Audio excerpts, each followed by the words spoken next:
Hello friends, welcome back to my AWS Kubernetes video series. Now we are in part 2 video. Before starting into the session, right, I would like to thank to the people, those whoever gave me the great response for my part 1 video, okay, which make me to create a part 2 video as soon as possible. Okay, in today's part 2 session, we are going to discuss about EKS architecture. Okay, and guys, we'll quickly move on to the session. So before moving on, right, I'll need to recall the part 1. Okay, whatever things we have completed. So first thing, there are some prerequisites in order to learn the Kubernetes. First thing, which is hypervisor. There are two categories of hypervisors available. We should aware about those concepts. One is hosted hypervisor and bare metal hypervisor. Quickly, the second thing, which is Docker. Docker is another container based orchestration tool where we are using before introducing Kubernetes. Okay. After that, there is something called on-premises Kubernetes. Nowadays, only people like AWS, Azure, GCP, they integrated their particular Kubernetes as one of the service. Earlier, we have a Kubernetes which is there in the on-prem. Okay. So anyway, today we are going to discuss about EKS architecture. Okay, so if anybody having any doubt on the prerequisites like hypervisor or Docker or on-premises Kubernetes, whatever, please refer my old video. I mentioned the link of my previous video in my description. You can go ahead, you can refer the part 1 video. After that, you guys can start studying this particular video. Okay, fine guys. So this is something EKS architecture. Okay, you can see generally when it comes to an Kubernetes, there is something high availability by default. Okay, what does mean by high availability? If something happened to one of my hardware, there is some secondary hardware will be there as a backup. Okay, so it can tolerate the fault. Okay, fault tolerance will be there. So what happens here? I'm taken node 1, node 2, node 3. I'm created a node group here. In this node group, in this cluster node group, I have taken node 1, node 2, node 3. So this is nothing but our EC2 instance, guys. The node 1, node 2, node 3, everything is our EC2 instance. On top of it, we have to install some operating system. So when in terms of operating system, AWS is providing EKS optimized AMI. Okay, you can find many operating system from AWS, which in Amazon Linux is there. You can find Ubuntu, you can find RHEL based image, or you can find Windows based image. But when you are coming into EKS concept, you should be aware there is some terminology and there is some concept called EKS optimized image. EKS optimized AMI. So what is the special in EKS optimized AMI?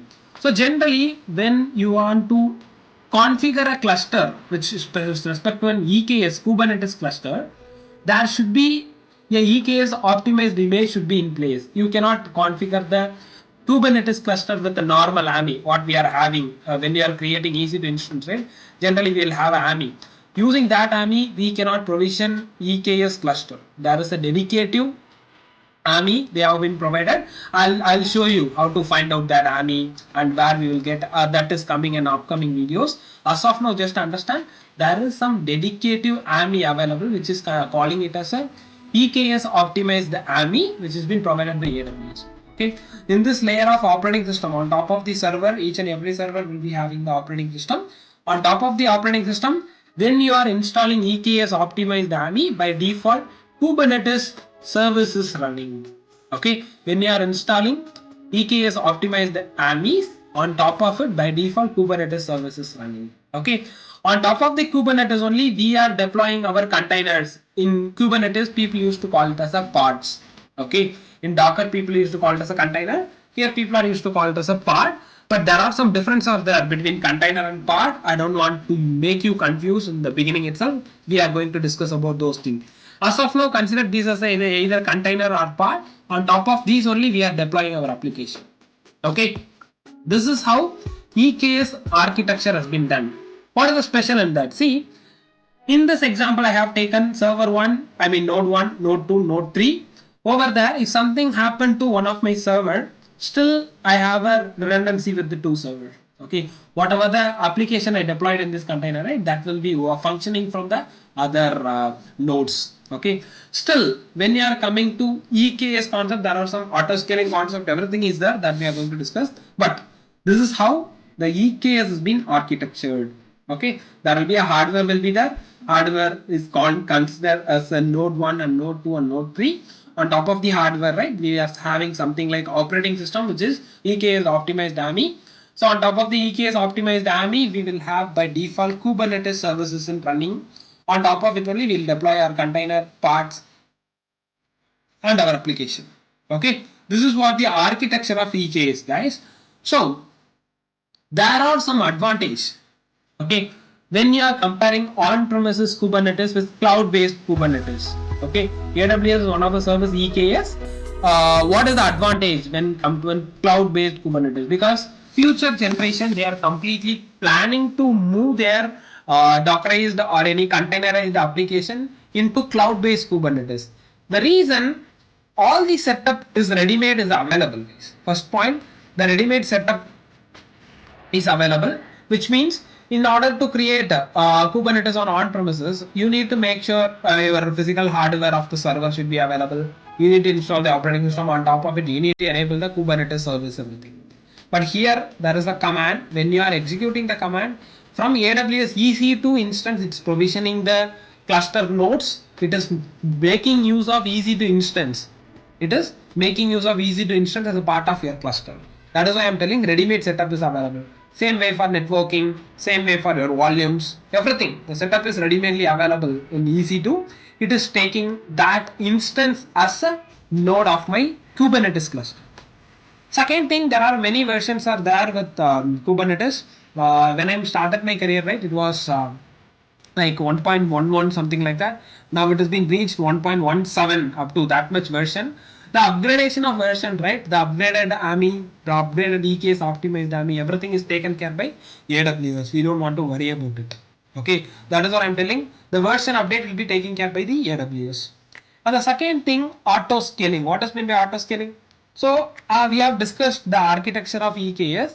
Out of these three, physical server, I mean like EC2 instance 1, 2, 3, if any one goes down due to any operating system corrupted or any hardware failure or any outage happen, whatever, auto scaling will ensure replacement of the particular failure server, guys. The auto scaling will be ensure the replacement of particular failure component. Not only here, the complete in the cluster, whatever node we have, if anything goes down, the auto scaling will be taking care of it. And also, if the utilization of the server goes peak, right, auto scaling will take care of adjusting the utilization by provisioning new instances. Okay, that is very much important and advantage when it comes to only on cloud-based Kubernetes. After that, if you wanted to integrate your any of your application with load balancer, until if you go for on-premises, right, it will be very much difficulties. But here, AWS providing you ELB, ALB, many load balancer types are there. You can utilize that. Here itself it's available. And again, coming to monitoring, it's very simple. We have a CloudWatch monitoring. We can go with any other monitoring tools available, but maximum, right, as I said, these are the things by default available. These all are the reason, guys, why people are coming from on-premises based Kubernetes concept to cloud-based Kubernetes concept. That is what the main intention. Okay. Hope now we all clear what is the architecture of EKS. After that, why people are allowed to use cloud-based Kubernetes, which is not there in your on-premises. Here it is available as a ready-made. Okay.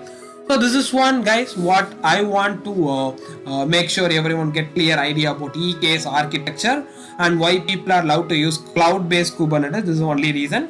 So what we can do in part 3 video, I mean from the next video, probably we will going to discuss about EKS service in AWS console. I'm going to open my AWS console. I'm going to show you where the EKS service is available.